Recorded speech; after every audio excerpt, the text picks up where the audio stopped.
thought going on, which is very important for this character, because there's so much inner life in the Spock character. And Zachary is a very well-trained and intelligent actor. So I think he's excellent. I really think he's excellent. And I've said, and I say again, I'm very flattered to see the character live on with a good actor doing it. You know, I think to me, I feel very good about that. And it was strange when we first met. I said to him, "Do you have any idea what you're getting into?" And we just had dinner in New York 4 or 5 days ago. And I think he did a very, very good job. I'll never forget that moment when the president, whoever it is, the big honchos of the Academy, are congratulating him on his entrance and the fact that he's the first person, not pure Vulcan, to be admitted to the Academy. And he tells them how their record is going to be intact because he's not accepting the invitation to join the Academy. And they're being very condescending to him. And when he said, "Live long and prosper,"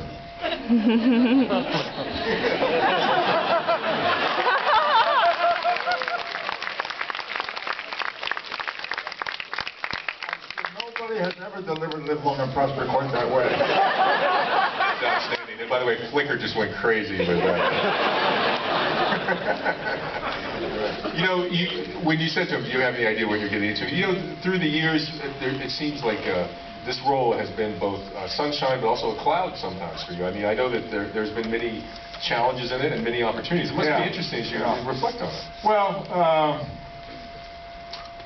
we went on the air in 1966. I started becoming involved with Star Trek around 1964, actually, when we made the first pilot. And with Jeffrey Hunter was the captain. And that pilot didn't sell. I think it was a year later we made the second pilot with Bill Shatner, which sold. So I was involved from 1964 on. But before that, I was always wondering where my next job was going to be. And after that, after Star Trek went on the air, and since then, until today, I've never had to worry about work. I've always had invitations to come and do this or that. TV, movies, stage. I've acted all over the world. China, Japan, Australia, France, Germany. I've done it. I've done Broadway a couple times. All over the United States on stages, in different plays that I've wanted to do. So the opportunities have been fantastic. And I'm very, very grateful. Not many actors have had the kind of run that I've had, where you don't have to worry about a job to support your family.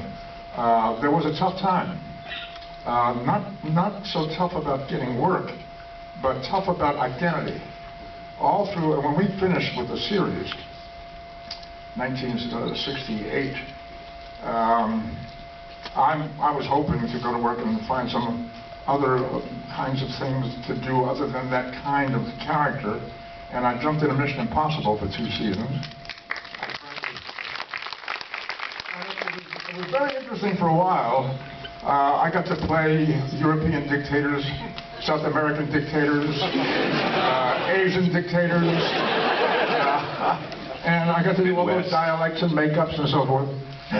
After a while, around the middle of the 2nd season, here came the European dictator again, and the Mexican dictator, and the South American. I thought that, guys, I was getting really bored. And if there's one thing I couldn't stand, it was to be bored going to work. This is terrible to go to work bored. And I asked them to let me out. So after that, I thought, so that was around 1970, I guess, and Star Trek was going into reruns. I expected that we would have 2 or 3 more years of reruns and it would fade away like most shows do. Instead, it kept getting stronger and stronger. And it became like a big news story. The press was talking about this tremendous resurgence of interest in Star Trek. And I guess it was because in syndication, local stations could put it on whenever they thought it would find an audience. Whereas NBC had never programmed us very well on the original broadcasting. So now stations were doing it every night at 6 o'clock. Weekend marathons of Star Trek, starting Saturday morning and finishing Sunday night, every hour a different episode.